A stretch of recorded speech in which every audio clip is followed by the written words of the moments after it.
Tubuh ini harus sehat. Kalau tulang itu harus kuat. Kalau otot itu harus kenceng. Oh. Tapi kalau lemak itu harus rendah.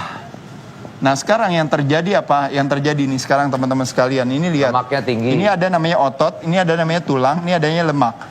Otot nggak dilatih, ototnya nggak dilatih nih. Akhirnya turun kan. Sejak 30 tahun ke atas terjadi penurunan 1% otot. Itu Tiap udah kali natural yang 1%. natural karena Sorry, Mas, turun itu maksudnya gimana?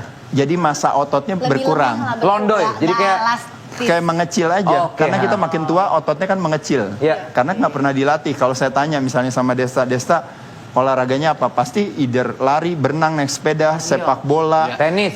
tenis, semuanya adalah bukan melatih otot rangka, tapi yang dilatih adalah otot jantung. Kardio. Makanya kenapa kardio di sini oke, bagus gak bagus.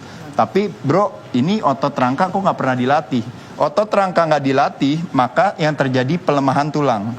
Tulangnya lemah, geraknya lebih sedikit. Ketika geraknya sedikit, lemaknya meningkat.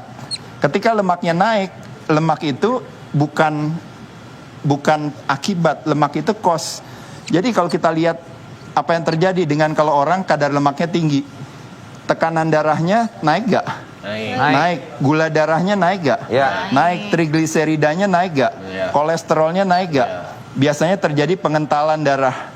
Nah jadi teman-teman ini yang disebut yang namanya komorbiditas yang terjadi hari ini. Orang masuk rumah sakit gara-gara terjangkit COVID-19, kebanyakan semua punya ini.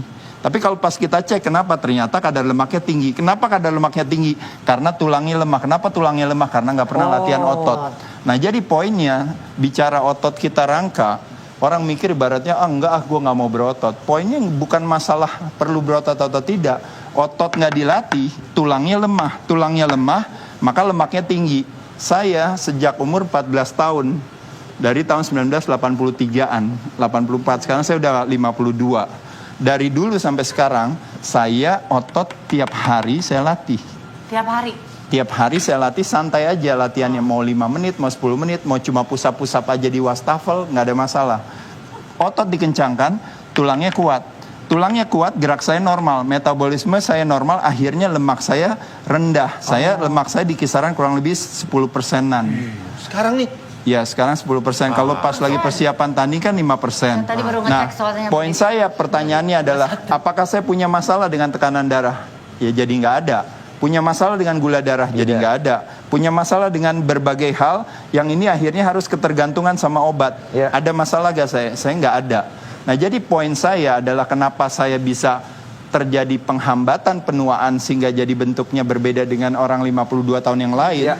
Hanya karena saya menjaga si ototnya saya kencangkan, maka tulang saya jadi tetap kuat. Maka apa yang terjadi? Lemak saya jadi rendah. Kalau lemaknya rendah berarti organnya berarti tetap sehat. Cairannya berarti seimbang.